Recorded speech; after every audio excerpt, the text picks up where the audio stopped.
Biar ini jadi doa yang tidak akan pernah putus dalam hidup kami.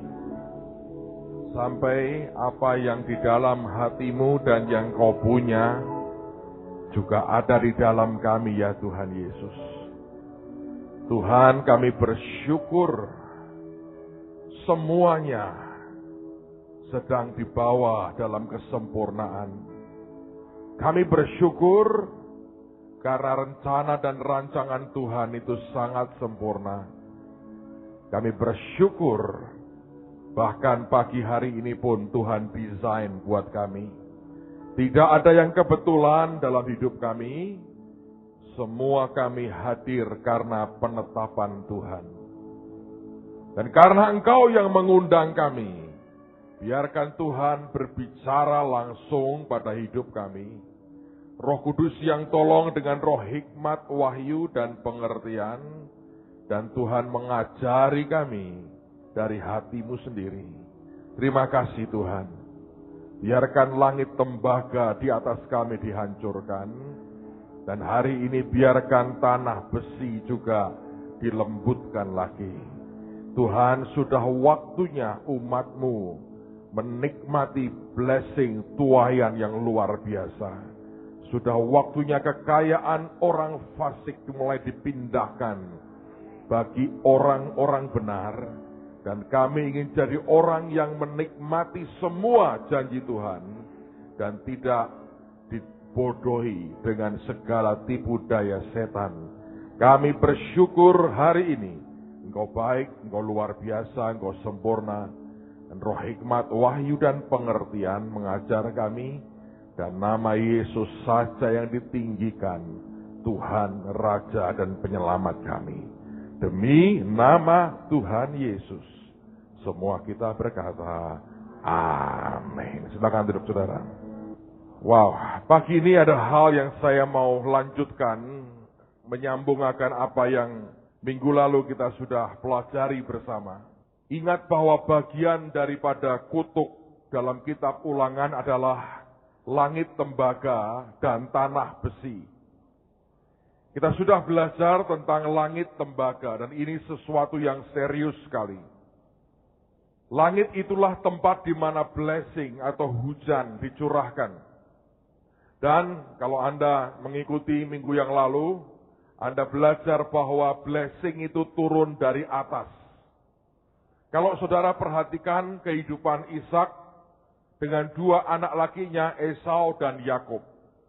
Pada waktu Yakub mencuri akan berkat kesulungan, sebenarnya wujudnya cuma perkataan berkat. Cuma ditumpangi tangan dan diucapkan berkat, dan itu yang diambil oleh Yakub. Secara daging konsekuensinya, dia meninggalkan rumah orang tuanya, dan meninggalkan seluruh kekayaannya, hanya dengan bekal satu tongkat. Tapi rupanya dibandingkan dengan Esau, yang tinggal serumah dengan Ishak, dan mewarisi praktis seluruh kekayaan Ishak secara jasmani. Kita mengerti bahwa Yakub lebih diberkati dan jauh lebih diberkati dibandingkan dengan kakaknya Esau. Dan kalau kita hanya berkata, oh itu hanya ucapan manusia biasa. Mengapa Ishak tidak mengucapkan kalimat yang sama kepada Yakub? Kalau sekedar orang berkata bahwa itu hanya perkataan biasa. Nah inilah bedanya antara orang yang punya pengertian sesuatu yang rohani, yang bergerak dalam alam rohani, dengan orang yang hanya berdasarkan pengertian pikirannya sendiri. Karena kalau kita menanyakan, Pak, wujudnya apa berkat daripada Ishak itu? Wujudnya tidak ada. Itu hanya perkataan yang diucapkan. Hanya orang yang kenal dengan Tuhan, hanya orang yang memahami dunia roh, hanya orang yang ngerti perkara-perkara rohani akan menghargainya. Sedangkan orang seperti Esau, hak kesulungan pun bukan sesuatu yang dia hargai. Dia berkata, sebentar lagi aku akan mati. Apa gunanya semuanya itu? Tetapi kemudian ketika blessingnya diambil oleh adiknya, dia marah dan dia benci. Karena pada akhirnya dia sadar, dia kehilangan sesuatu yang paling berharga dalam hidupnya. Saudara sekalian, blessing, berkat turun dari atas. Setiap kali kita mengignore, mengabaikan, dan kita sendiri menciptakan sekat dalam hubungan kita dengan mereka yang diberi Tuhan tugas untuk menyalurkan berkat, maka saudara sedang menutup berkat-berkat tertentu dalam hidupmu. Anda sedang membuat sebuah langit tembaga di atas saudara. Kita juga belajar tentang kehidupan Yesus. Ketika orang-orang Nazaret, kita sudah baca, mengalami yang namanya lack of trust. Tidak lagi punya kepercayaan seperti sebelumnya. Berkurang kadar percayanya. Ini bukan iman. Kalau iman ditujukan ke Tuhan. Tapi kalau trust kepada sesama manusia. Ingat, Yesus itu memang sepenuhnya Tuhan. Tapi 2000 tahun lalu ketika di dunia, dia juga sepenuhnya manusia. Nah, yang sisi manusianya itu, yang orang Nazaret mengalami lack of trust. Dia kekurangan atau berkurang kadar percayanya, kepercayaannya. Nah, akibatnya Alkitab berkata, Yesus tidak bisa, bukan tidak mau, tidak dapat melakukan mujizat apapun kecuali menyembuhkan beberapa orang sakit. Dan itu terjadi bukan karena mereka lack of faith atau kurang kadar imannya, tapi lack of trust. Dan kalau sudah lack of trust, artinya orang dalam hal itu Yesus yang dipakai Bapa menyalurkan berkat bagi mereka, mereka stop sendiri akan berkatnya. Dan dengan kata lain, orang-orang Nazaret menciptakan langit tembaga di atas mereka. Dunia roh ini sesuatu yang unik. Dunia roh ini kalau saudara tidak ngalami, hanya dengar dari kata orang, lalu mencoba ngikuti tok, tidak akan berarti banyak. Tapi kalau saudara ngalami sendiri, Anda akan tahu itu serial materi yang kita sentuh. Nah, saya mau ajak Anda lihat lagi satu ayat sebelum nanti kita belajar tentang tanah besi, supaya Anda mengerti lebih lengkap lagi. Yakobus pasal yang kelima. Surat Yakobus pasal yang kelima. Nah, sering kali kita mendengar bahwa orang berkata kita semua diberi kuasa untuk menumpangkan tangan pada orang sakit dan orang itu akan sembuh. Saya berkata amin dengan itu. Tetapi perhatikan, di dalam kerajaan surga bagaimanapun ada protokolernya. Saudara tidak bisa berkata, oh kita semua sama-sama. Kalau begitu halnya, maka tidak akan ada sistem. Kerajaan atau pemerintahan Tuhan, bagaimanapun ada sistemnya. Walaupun seringkali tidak terlihat, tapi itu real, itu nyata. Nah, kalau Anda nanti makin kenal dengan Tuhan, makin Anda ngalami banyak dengan Tuhan, saudara akan makin mengerti bahwa itu ada. Nah, saya akan buktikan dengan satu ayat ini sebagai perenungan buat Anda. Yakobus 5 ayat yang ke-14. Kalau ada seorang di antara kamu yang sakit, Alkitab berkata, baiklah ia memanggil bukan sesama jemaat. Tapi Yakobus berkata, hendaklah ia atau baiklah ia memanggil para penatua jemaat. Artinya orang yang menjadi cover atau tudung di atasnya. Nah, pastilah Alkitab mengatakan begini, itu tentu ada sebabnya. Walaupun tidak dengan detail diceritakan, tapi fungsi tudung, fungsi cover itu tetap dihargai oleh Tuhan.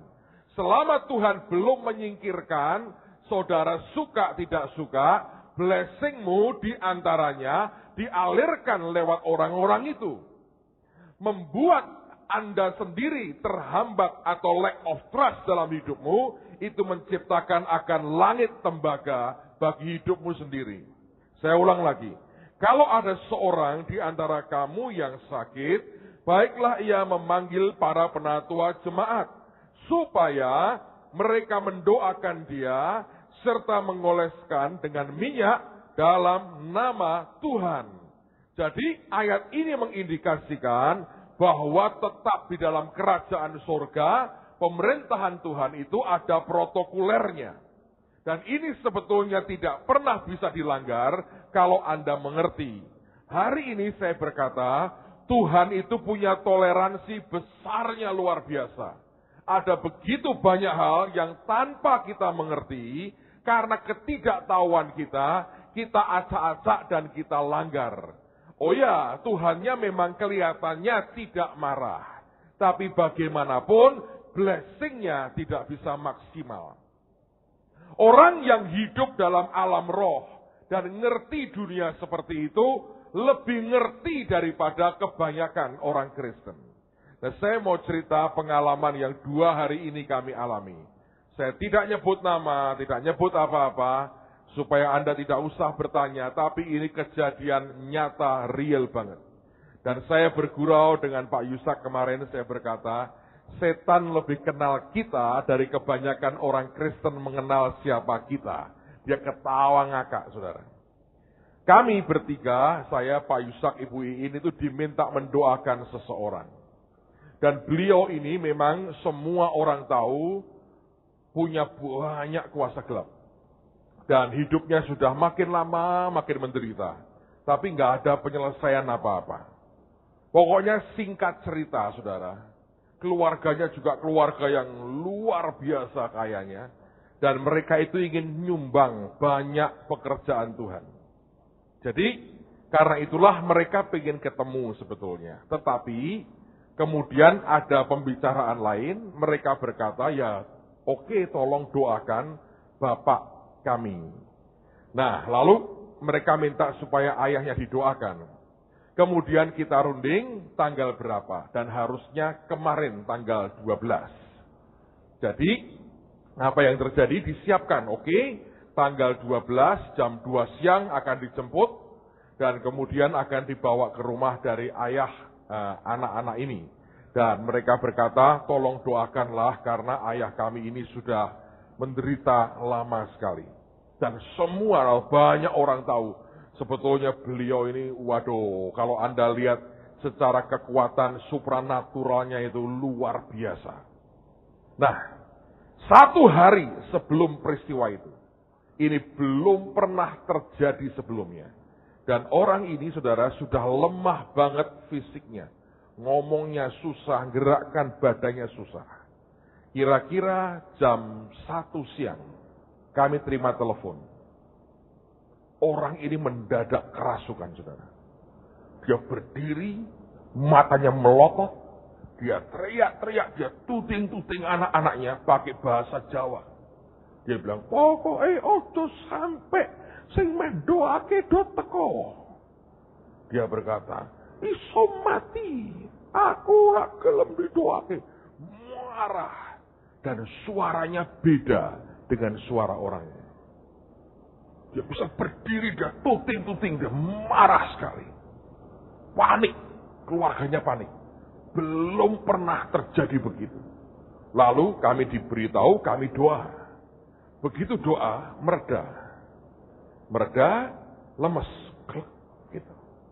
Nah, karena sudah mereda, dipikir sudah nggak ada apa-apa. Kami siap-siap, saudara.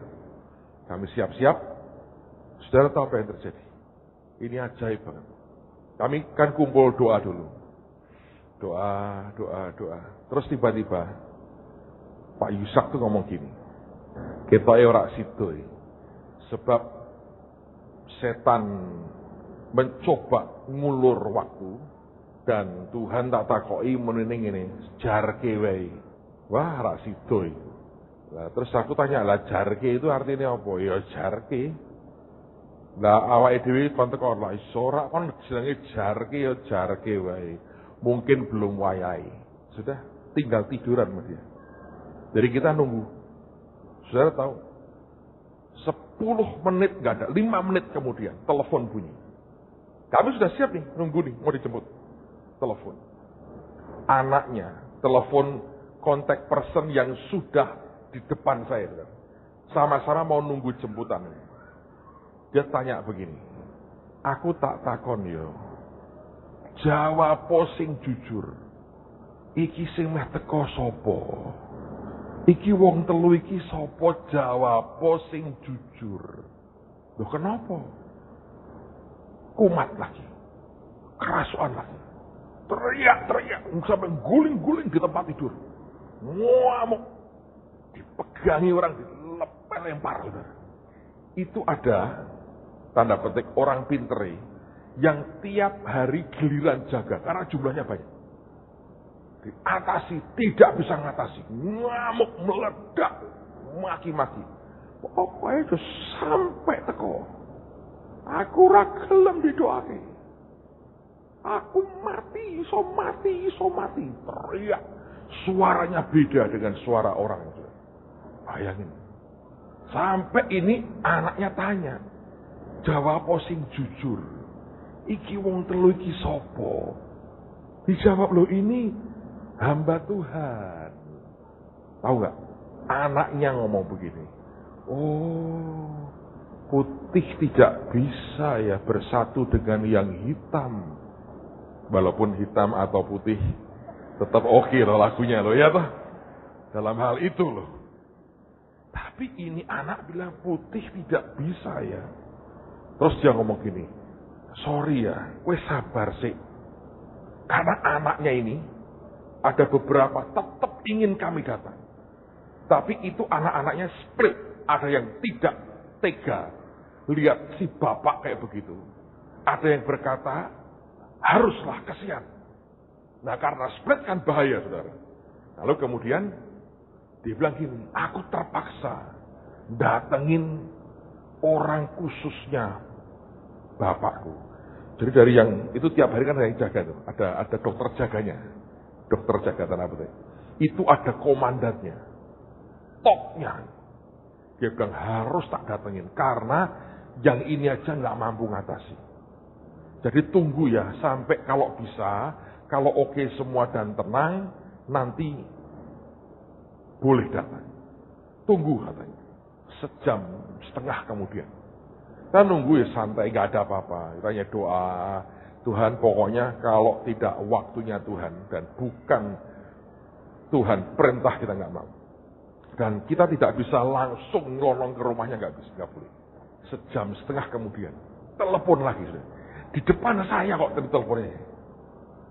Saya kan itu kan suaranya kencang banget denger.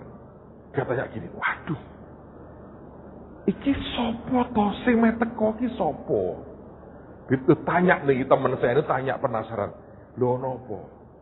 Iki wonge bapak muni ngene. Tobat, ampun, iki ojo. Gede banget kuasane iki ojo iki. Mati tenan iki. Kalah bubar kabeh, ancur kabeh iki.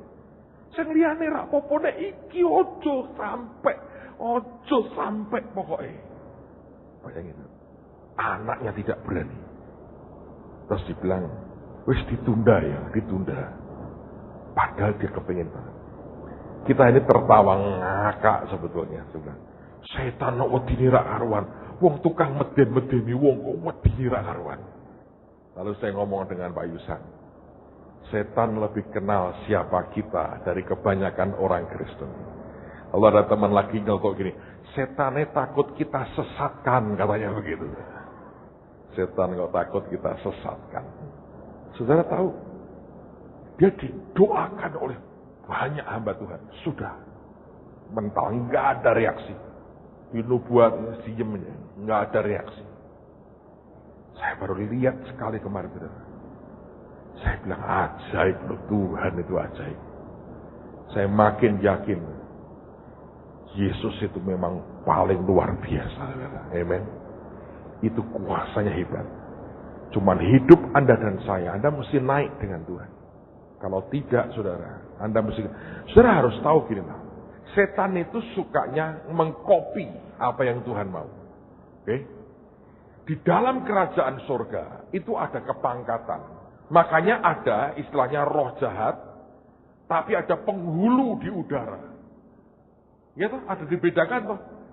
Kalau Anda lihat itu ya, ada roh jahat, penguasa di udara, ada penghulu. Itu kan ada jenjangnya sebetulnya.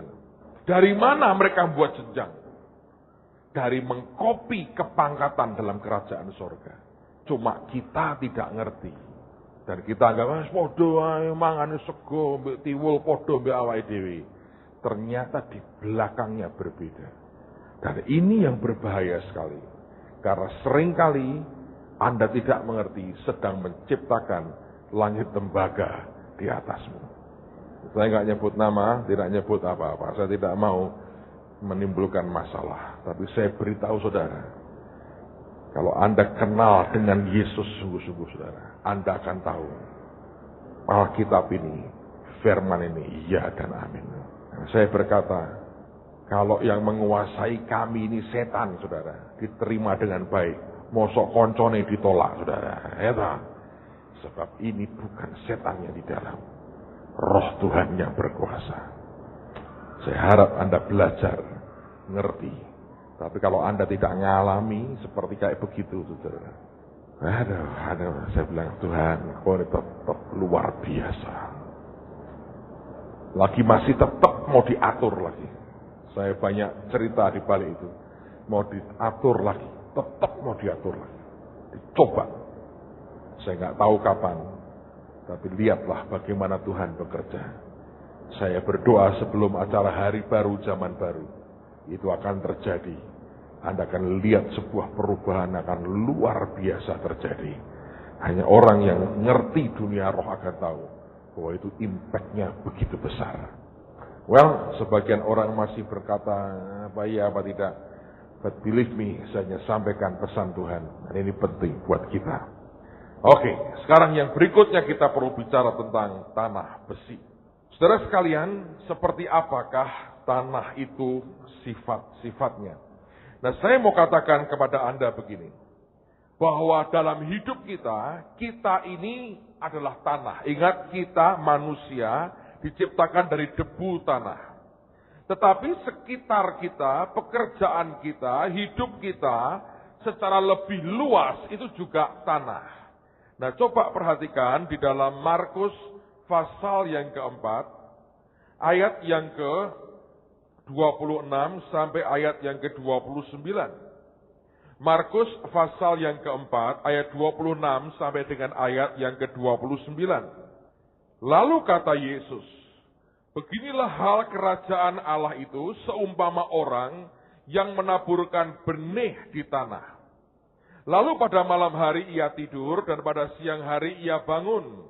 Dan benih itu mengeluarkan tunas dan tunas itu makin tinggi. Bagaimana terjadinya tidak diketahui orang itu. Bumi dengan sendirinya mengeluarkan buah, mula-mula tangkainya, lalu bulirnya, kemudian butir-butir yang penuh isinya dalam bulir itu. Apabila buah itu sudah cukup masak, orang itu segera menyabit, sebab musim menuai sudah tiba. Hidup kita ini adalah tanah. Sekitar kita, kehidupan sekitar kita, pekerjaan, karier, apapun di sekitar kita juga tanah. Nah, kita ini di dalam kita ada potensi kehidupan Tuhan yang luar biasa. Apapun yang ditaburkan dalam kehidupan kita, itu punya daya, kita ini punya daya, kemampuan, pelipat gandaan, multiplikasi yang luar biasa. Tuhan mau berkata bahwa dalam hidupmu dan kehidupan sekitarmu, pekerjaan dan sebagainya, semua sudah dipenuhi, dilengkapi, penuh banget dengan potensi, multiplikasi, pelipat gandaan yang luar biasa. Nah, oleh karena ada daya pelipat gandaan yang luar biasa itu, Tuhan berkata, aku ini ngatur loh segala sesuatunya. Kamu harus ngerti akan prinsip-prinsipku. Nah, prinsip soal bagaimana menghandle tanah hidup kita ini, kalau itu dilanggar, itu menimbulkan masalah. Sampai seberapa kesuburan, kekuatan daya multiplikasi kita, ditentukan oleh seberapa Anda mentaati apa yang Tuhan perintahkan. Nah, pagi hari ini dengan cepat, Saya mau ajak Anda membaca beberapa ayat. Saya mau tunjukkan akan prinsip yang Tuhan tetapkan dari sejak semula. Saya mau Anda melihat dari angle, dari sudut yang berbeda, supaya Anda bisa nangkap apa yang Tuhan mau. Coba kita buka Kejadian pasal yang pertama. Kejadian pasal yang pertama. Kejadian pasal yang pertama, lihat ayat yang ke-29. Kejadian pasal yang pertama, ayat yang ke-29. Berfirmanlah Allah, lihatlah aku memberikan kepadamu segala tumbuh-tumbuhan yang berbiji di seluruh bumi, dan segala pohon-pohonan yang buahnya berbiji. Itulah akan menjadi makananmu. Nah, Tuhan memberikan makanan kepada kita, buah yang ada bijinya. Apa yang sebenarnya Tuhan mau katakan? Dia mau berkata begini, setiap berkat yang aku berikan, tidak seyogianya kamu telan semua. Ada bagian daripada berkat itu yang adalah biji. Right? Manusia sekarang tamak. Biji apapun dimakan. Pelan-pelan mungkin saya khawatir biji durian dan biji salak dipresto. Rupanya mempresto biji salak nggak bisa. Orang membuat tiruannya. Ada bubur salak katanya. Bentuknya mirip dengan biji salak, tapi bahannya dari tepung. Katanya ini biji bubur biji salak. Dan orang berkata, sebetulnya kami ingin membuat lembut atau membuat jadi presto biji salak. Tapi karena belum bisa, orang membuat tiruannya. Manusia sekarang tamak. Tapi dari awal Tuhan berkata, ini prinsipnya. Karena kita ini punya daya pelipat gandaan yang luar biasa. Kalau Anda bekerja, Anda juga punya daya pelipat gandaan yang luar biasa. Nah, kalau Anda terhisap dalam bagian kerajaan surga, di kerajaan surga itulah juga dia berikan daya pelipat gandaan yang luar biasa. Makanya kita ini diberkati lewat 3 macam sumber berkat. Oke, semua dari Tuhan, tapi 3 caranya. 1, lewat hidup kita. Pak, bagaimana kok kita bisa berlipat kali ganda? 2 orang kawin, anaknya 5, anaknya 7, anaknya 12. Bukankah itu dari 2 berkembang jadi banyak? Di badan saudara ada pelipat gandaan. Oke? Tapi kalau terlalu banyak, bodol saudara. 50 anaknya langsung mati. Yang kedua adalah sekitar kita, pekerjaan kita, karier kita. Anda berinvestasi dalam usaha saudara, itu juga berlipat kali ganda. Tetapi itu bergantung dari kekuatan, kepandaian, dan jatah manusiamu. Anda kerja, Anda berinvestasi, Anda taburkan sesuatu, tidak semuanya Anda makan, Anda putar lagi duitmu, sebagian itu akan menghasilkan tuayan pelipat gandaan. Tapi kalau Anda juga ambil bagian dalam kerajaan surga, nah ini yang luar biasa. Ketika Anda juga ambil bagian memberikan korban saudara, Anda lakukan dengan tepat, dalam ketaatan. Alkitab berkata, siapa nabur sedikit nuai sedikit, nabur banyak nuai banyak, itu akan membuat juga potensi pelipat gandaan dalam hidupmu itu berkembang.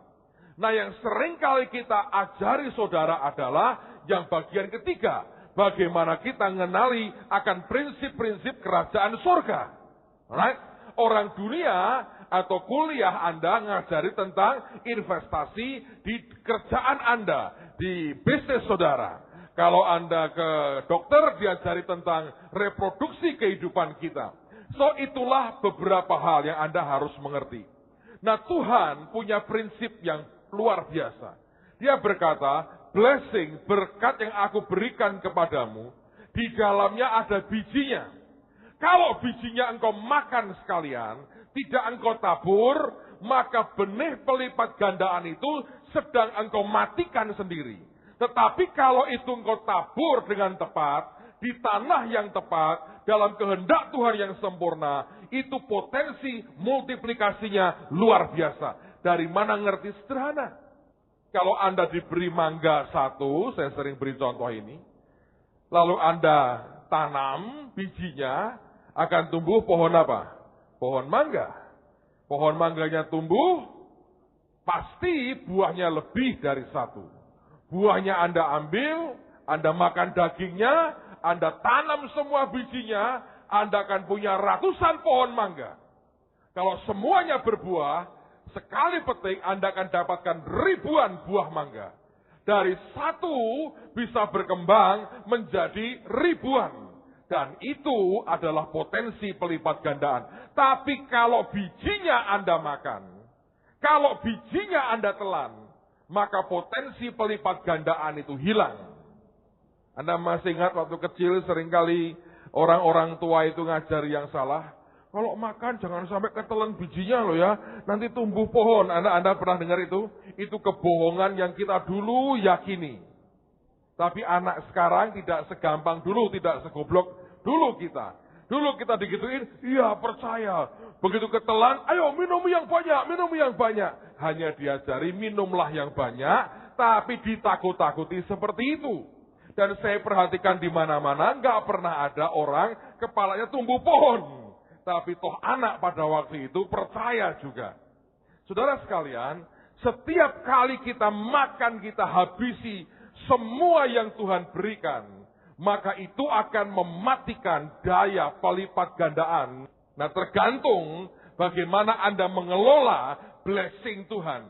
Berapa yang engkau mau makan, berapa yang engkau mau tabur, akan menentukan pelipat gandaanmu akan seberapa. Nah, itu prinsip yang Anda mesti pegang. Jangan telan semuanya. Nah, sekarang lihat di Kejadian pasal yang kedua. Kejadian pasal yang kedua. Kejadian pasal 2, lihat pada ayat 15 sampai dengan ayat yang ke-17.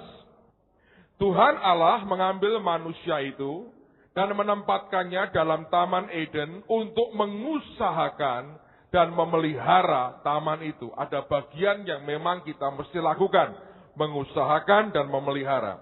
Lalu Tuhan Allah memberi perintah ini kepada manusia. Semua pohon dalam taman ini boleh kau makan buahnya dengan bebas. Soal jumlahnya, jenisnya bebas. Tetapi, nah selalu ada unsur tetapi di dalamnya. Ayat 17. Pohon pengetahuan tentang yang baik dan yang jahat itu, jangan kau makan buahnya. Sebab pada hari engkau memakannya, pastilah engkau mati. Nah, saya tidak akan mengajak Anda melihat dari sisi interpretasi yang sudah tradisional kita tahu. Tapi saya mau ajak Anda melihat dari angle yang berbeda. Ini yang Tuhan mau berkata. Lihat ya, Taman Eden ini buahnya engkau boleh makan semua. Tapi tidak total semuanya. Yang satu ini sisakan buat aku. Yang satu ini jangan kau makan. Ini khusus buat aku. Sisakan buat aku. Yang lain engkau boleh makan. Yang ini jangan engkau makan. Tuhan sebetulnya memberikan kebebasan buat orang menikmati berkatnya. Tapi selalu ketamaan itu muncul. Dan orang ingin mengambil semuanya. Kalau Anda lihat seperti Korah, Datan, Abiram. Waktu mereka berontak melawan Musa. Musa berkata apa? Kamu ini kurangnya apa kalian bertiga? Diangkat jadi imam oleh Tuhan. Kurangnya apa? Mereka kurangnya apa? Kepingin seperti Musa. Ketamaan itu menghancurkan, menghabiskan semua. Uang tidak pernah berdosa. Uang itu netral. Di tangan siapa akan jadi apa.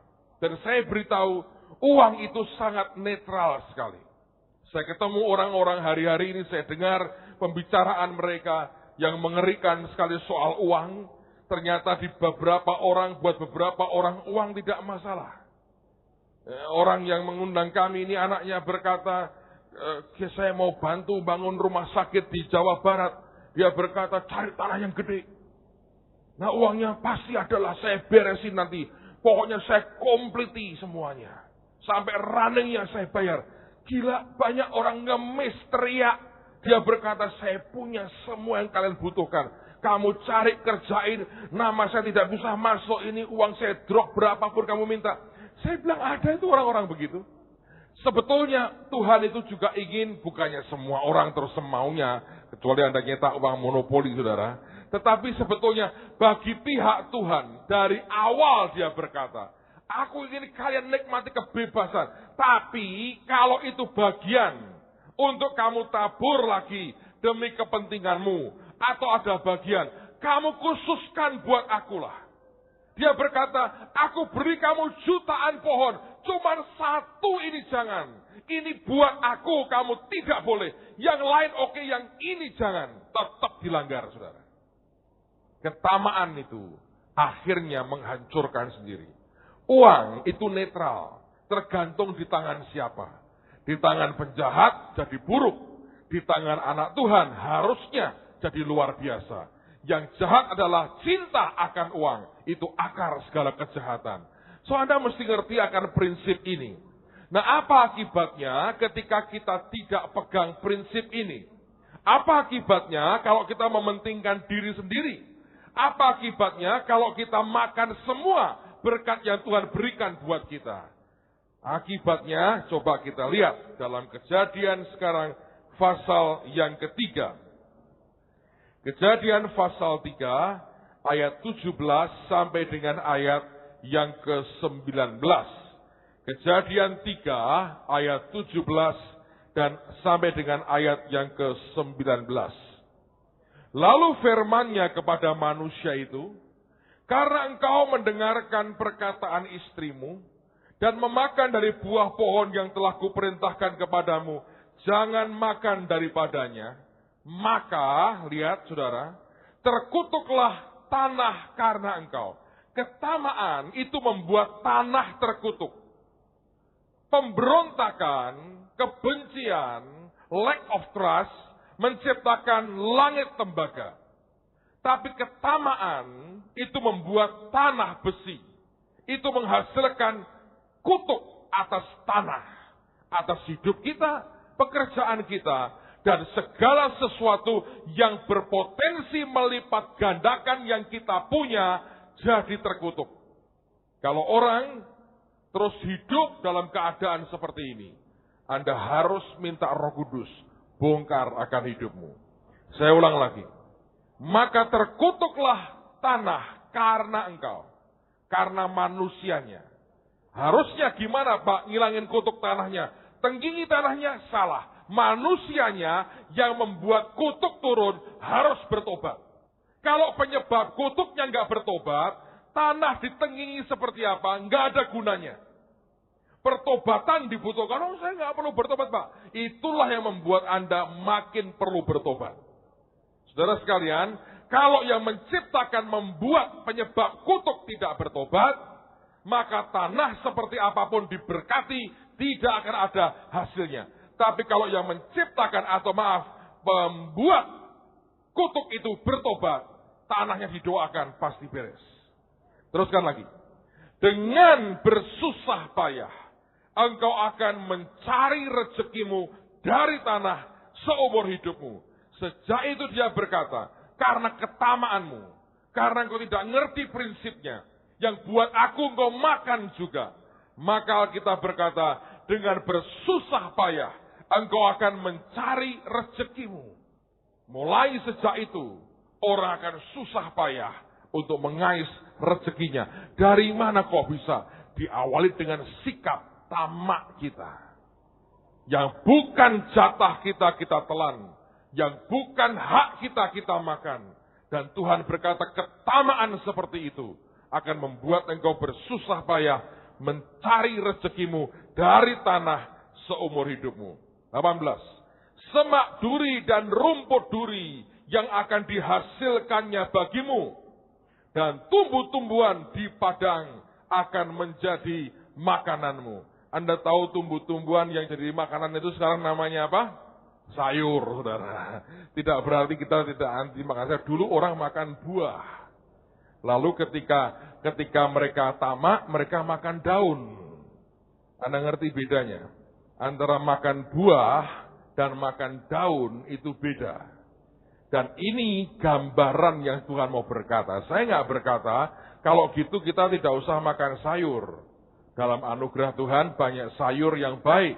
Dalam anugerah Tuhan katanya lebih baik makan sayur daripada makan daging. Tapi itu bukan bahasan kita. Tapi dia mau berkata, aku tadinya beri kamu buah loh. Tapi karena kau tamak, lu makan daun deh. Anda ngerti maksudnya? Saudara?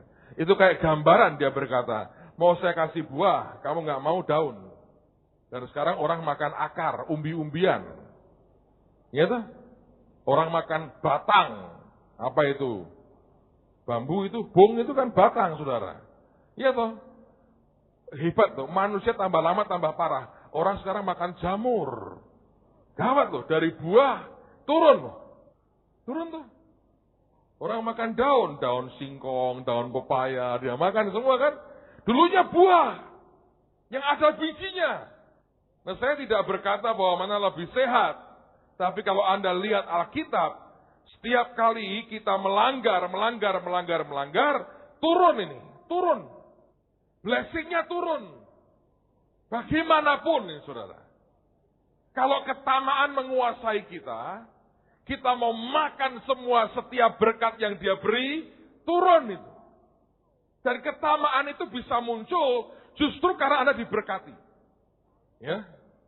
Saya tahu orang-orang cukup banyak yang dulu ketika utangnya banyak, miskin banget, dengar firman Tuhan, berubah hidupnya, dia berkata, saya akan memberi perpuluhan. Dari mana? Dari gross. Berapapun yang masuk, tidak dipotong pengeluarannya, nggak potong pajaknya dulu. Masuk berapa, bayar perpuluhan. Kecepet soalnya. Dia berkata, bangkrut sekarang, bangkrut besok, sama saja. Pokoknya saya habisi sekarang. Dari gross. Dari nekatnya begitu, bukan tambah bangkrut, tambah diberkati. Saudara, ada hukum tidak tertulis. Kalau Anda sudah kecepit, nekat tersisa. Kalau Anda sudah kecepit, hitung-hitungan, habis saudara. Ada hukum tidak tertulis. Kalau Anda kecepit, nekat. 4 orang kusta di luar kota Samaria. Dia berkata gini, di sini mati pelan-pelan, masuk kota makan tai merpati, ke sana dibunuh orang Aram.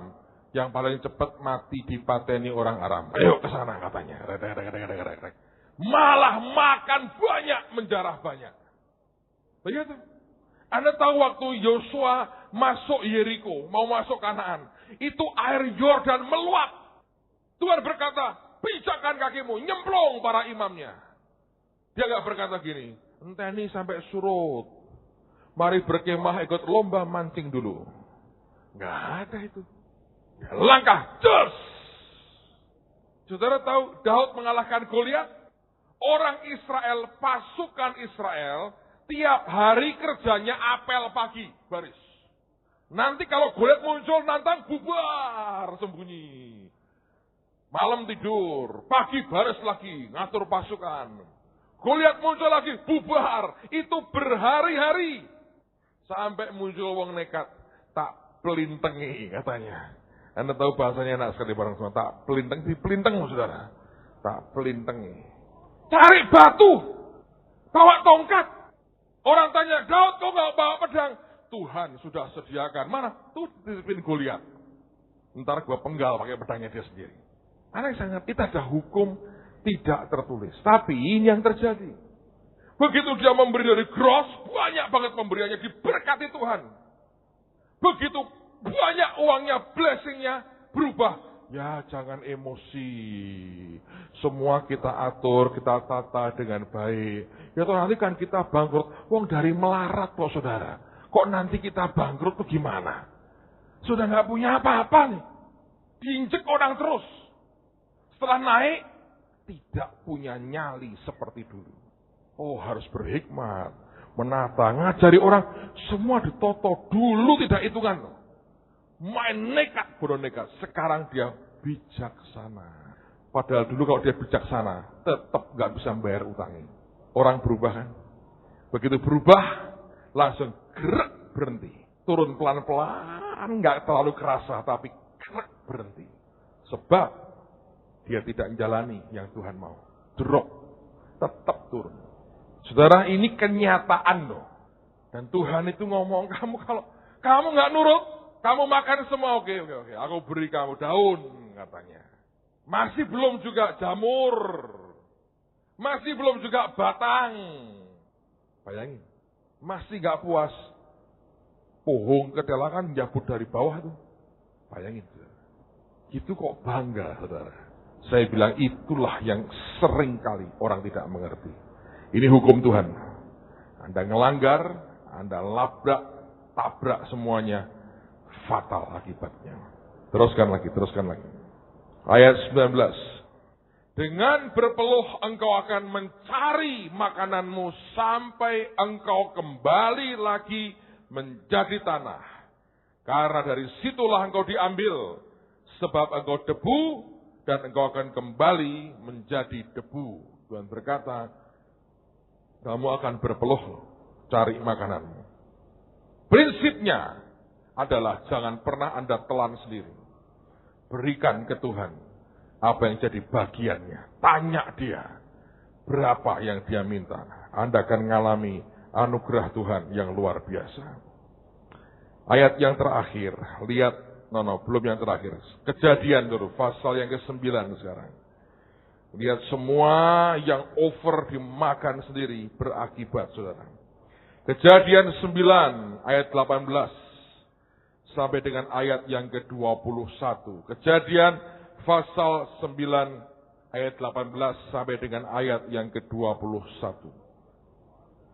Anak-anak Nuh yang keluar dari Bahtera ialah Sem, Ham, dan Yafet. Ham adalah keturunan adalah bapak Kanaan. Yang ketiga inilah anak-anak Nuh, dan dari mereka inilah tersebar penduduk seluruh bumi. Nuh menjadi petani. Dialah yang mula-mula membuat kebun anggur. Setelah ia minum anggur, mabuklah ia dan ia telanjang dalam kemahnya. Masalahnya adalah Ham cerita keluar dan dia kena kutuk. Lagi-lagi kita belajar langit tembaga itu real, saudara. Nah, Nuh ini jadi petani, nanam anggur. Hasilnya luar biasa. Cuma rakyatnya cuma sedikit. Tinggal dia dan keluarganya. Makan anggur terus tiap hari kan kembung lama-lama. Kan didiemin. Bosok nih, mikir toh. Gimana caranya? Diperas saja. Itu menurut saya loh saudara ya. Diperas. Ada air anggurnya kan. Terus kemudian dia saring. Tapi masa tiap hari haus minum anggur? Kan orang lebih suka air putih, lebih seger, saudara. Zaman itu kan nggak ada polusi ya, air mestinya jernih semua begitu. Ini ada air anggur. Terus dia mikir, tak ombe nih wey. Daripada eman-eman. Daripada dibuang, diombe wey. Anda ngerti, eman-eman, daripada dibuang. Padahal dalam hidup kita, seringkali ada selalu yang namanya pembuangan itu penting. Buang semua saluran pembuangan Anda. Mati berdiri kita, saudara. Gak tahan. Betul gak? Ayo, Anda 3 hari aja tidak buang sesuatu dari badanmu, saudara. Maka sekitar Anda akan seperti bernafas dalam lumpur lapindo, saudara. Oh iya kan? Betul kan? Pembuangan itu penting. Pak, kok jorok doang? Kita ngomong jorok kok. Ini kenyataan. Saya baru pulang dari Jakarta. Anak saya itu beli, saudara. Aduh, ngeri banget. Dibawa atau enggak, saya enggak tahu. Itu dari karet atau apa, kenyal banget. Anak tahu yang dia beli, kenyal. Dia lemparnya, pelak. Kakaknya nginjek. Itu barang itu tahu Anda? Beberapa ada tidak mudeng, tidak apa-apa. Ini memang bahasa Latin, saudara. Tidak mudeng, tidak apa-apa. Tapi saudara beritahu, pembuangan itu selalu mesti Anda itu punya kerelaan, saudara. Orang sekarang sering ke Jakarta ke rumah sakit untuk bersihin usus. Nggak tahu, itu ada itu mahal loh. Proses sampai hijau-hijau keluar semua. Nggak tahu mah dibabat gongso atau apa, ususnya nggak tahu dibersihin. Tapi begitu. Orang pengen berkata, yang lama dia buang. Nah Anda kan tidak. Singgahi terus. Tiap hari gini, meteneng. Kenapa? Singgahi. Orang kikir. Tidak biasa itu. Coba bayangin. Wah, bangir. Ngawak nyinggahi. Terus tolong sasi. Nuh itu begitu. Sayang dong kalau dibuang. Minum aja. Mabuk, saudara. Ya itu tadi. Kok bisa mabuk? Ya menurut saya begitu. Lah anak-anaknya kok enggak? Anak-anaknya enggak ikut kerja kok. Saya kan hasilku. Yang lain enggak mau ya saya. Coba kalau Anda masak di rumah. Siapa yang tidak bisa masak? Sekali-sekali Anda berkata gini. Aku tergerak untuk masak buat keluarga. Oh Anda masak rasanya kan kacau. Semua enggak ada yang makan. Pasti ada habiskan sendiri. Gaweanku. Oh. Sambil dikasih minum. Mencret saudara. Sudahlah wong bukan karuniamu. Tapi ini loh saudara. Nuh ini. Mbok ditoke. Emen-emen. Sego ke lorong. Orang mulus kok diiris-iris jeruku. Itu meledos itu anunya saudara ususnya. Nah itu prinsip secara rohani itu kayak begitu. Ada saat-saat dia bilang. Lepasin semua. Anda kan tahu. Keluar. Enak banget. Yuk mangan meneh. Nah, Tuhan itu kayak begitu. Kalau Anda belum melepaskan sesuatu pagi ini. Nanti kalau Anda pulang. Jangan rombongan di sini saudara. Kalau Anda pulang. Ingat khotbah saya. Setiap pagi. Ada orang-orang yang rutin. Setiap pagi jam 5 harus. Lat sedikit aja pingsan. Jam 5 Anda ingat. Prinsip hidup kayak begitu. Kenapa Tuhan minta korban, minta persembahan? Supaya Anda sehat, tidak begini. Amen, saudara. Ini prinsip loh. Ini pewahyuan dalam loh, saudara, untuk begini susah. Banyak orang tidak mengerti itu blessing. Berkat. Keluar tuh. Dunia baru ini buat saya. Anda siap untuk makanan segar lagi. Oh saya nggak percaya, cobaan. Berhenti mulai hari ini, minggu depan ketemu saya lagi. Nah, lihat saudara, jadi kayak apa kita nanti. Tengah malam jam 2 geger serumah saudara. Tuhan itu begitu ngajari kita. Prinsipnya seperti itu. Oke? Ayat yang terakhir. Yeremia pasal yang keempat. Kitab Nabi Yeremia pasal yang keempat. Ayat yang ketiga. Sebelum lupa saya mau sampaikan kemis ini kebaktian kenaikan Tuhan Yesus. Dan kita buat jam 5 sore. Sekaligus kita akan rekam pujian Anda. Ini waktunya Anda punya album sendiri. Keren loh. Tidak usah latihan. Tidak usah bayar apa-apa. Anda menghasilkan album rekaman sendiri. Nanti Anda boleh promo ke setiap orang berkata, suaraku ada di situ. Dari mana tahu gua nyanyi dan gua direkam. Perhatikan yang paling merdu itu pasti suaraku. Dan tidak ada orang meragukan. Saudara, saya undang Anda jam 5 sore. Kebaktian sama-sama. Saya akan sampaikan firman Tuhan juga. Tapi normal sih, tolong jangan kaku. Kebaktian seperti biasa. Kita akan menikmati banyak hal dari Tuhan. Dan saya percaya bahwa blessing Tuhan akan diberikan dengan cara Tuhan yang ajaib. Amen, saudara. Dan tanggal 1 Juni dan tanggal 2 Juni kita ada acara Hari Baru Zaman Baru. Jangan pernah kemana-mana. Hari itu hari libur ya, 1 Juni. Dan itu acara yang spesial sekali. Setiap orang nanti akan diberikan satu banner. Dan dalam banner itu akan ada simbol-simbol tertentu. Saudara sekalian, ini tak omongin terus terang. Sebagian besar Anda toh belum ngerti pengalaman dunia roh seperti itu. Itu efeknya besar banget. Loh, dukune sampai gembur-gembur ketakutan. Kami ngalami Tuhan itu banyak sekali. Dan ini akan jadi sesuatu yang ajaib sekali. Saya lihat saudara, saya nggak bisa cerita. Saya beritahu sedang terjadi pembalikan keadaan besar-besaran di mana-mana. Dan tanggal 20 pada akhir Juli nanti. Kalau tidak ada perubahan, kami akan ke Brunei Darussalam. Ada acara yang aneh akan dibuat dan tidak pernah ada orang lain boleh tahu. Tapi ini akan jadi pembalikan keadaan yang luar biasa. Sengaja didesain, dibuat di Brunei Darussalam. Luar biasa ya. Aneh banget, ini hari-hari aneh banget. Makanya ini kesempatan bagus. Anda akan semua terima panji-panji, terima banner. Dan itu Anda bukan sebagai jimat, hanya simbol profetis buat setiap saudara.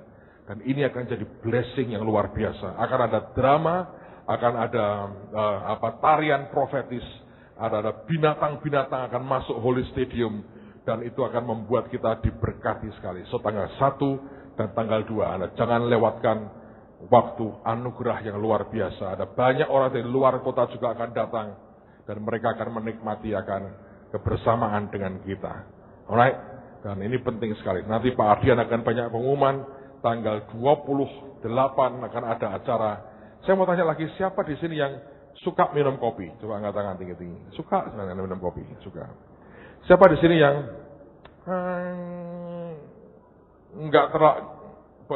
tidak terikat, tapi ya kalau ada saya minum. Oke, angkat tangan. Alright. Siapa di sini yang anti kopi? Coba angkat tangan tinggi-tinggi. Tadi ampunilah dosamu, saudara. Kita punya acara spesial Just Coffee. Kita mau buat lomba kopi dengan cita rasa paling enak di seluruh dunia. Aku rasa ini akan mengalahkan semua kopi yang pernah ada dalam hidup kita. Karena ini luar biasa. Just Coffee. Nanti Pak Adian akan umumkan itu. So, kita akan tutup aja itu dengan ini. Sebelum nanti saya ngelantur kemana-mana dan membuka banyak rahasia. Gawat. Yeremia pasal yang keempat. Yeremia pasal yang keempat. Lihat pada ayat yang ketiga. Sebab beginilah firman Tuhan kepada orang Yehuda dan kepada penduduk Yerusalem. Bukalah bagimu tanah baru dan janganlah menabur di tempat duri tumbuh. Kata tanah baru sebetulnya bukan tanah baru tapi fallow ground. Apa itu fallow ground? Alkitab berkata break up your fallow ground. Kata break up bukan sekedar dibuka biasa, tapi dibuka dengan kekuatan penuh. Break up your fallow ground. Nah, fallow ground adalah apa? Di Israel, setiap kali tanah digarap, dikerjakan, diolah selama 6 tahun, tahun ke-7, tanah itu disabatkan. Tidak boleh disentuh, tidak boleh diapa-apain, dibiarkan, tidak digarap. Nah, tanah yang tidak digarap itu, lapisan atasnya pasti keras banget. Itulah fallow ground. Alkitab berkata, break up your fallow ground. Dan fallow ground itu adalah tanah besi itu, saudara. Keras. Tidak bisa ditanami, tidak bisa diapa-apain. Nah, ketika ada perintah break up your fallow ground, apa yang dibutuhkan? Yang pertama, para petani menanti turunnya hujan. Kalau langit tembaga, hujan tidak ada, fallow ground tidak mungkin dibuka. Dipaksa dibajak akan hancur jadi pasir. Karena sifat tanah di sana begitu. Mereka harus nunggu air. Mereka nunggu hujan turun. Ketika langit tembaga dipatahkan dan hujan mulai dialirkan, hujan mulai turun, itu akan membuat tanah jadi soft, lembut banget. Dan ketika itulah dibajak, bukan dengan cetok, bukan dengan pacul kecil, harus dengan mata bajak yang kuat. Dan Alkitab berkata, break up your fallow ground. Dengan kekuatan penuh, bam, masukkan, olah, diaduk, taburi benih, singkirkan semua durinya. Dan Tuhan berkata, di situ potensi pelipat gandaan kita akan berkembang dengan luar biasa. Saya berdoa setiap Anda bisa tangkap dengan rohmu apa yang sedang Tuhan kerjakan dalam hari-hari ini. Saya berdoa Anda mesti ngerti ada saat-saat di mana Anda perlu buang semua yang ada pada saudara. Taruhkan di mezbah Tuhan. Biarkan Tuhan mengisi banyak hal dalam kehidupan kita. Saya berdoa ada banyak hal yang Anda mesti taruhkan di depan Tuhan hari-hari ini. Biarkan Tuhan menyiapkan kita menikmati hari baru, zaman baru untuk kemuliaan namanya. Mari berdiri bersama-sama. Mari berdiri sama-sama. Tutup Alkitabmu. Thank you, Lord. Thank you, Lord.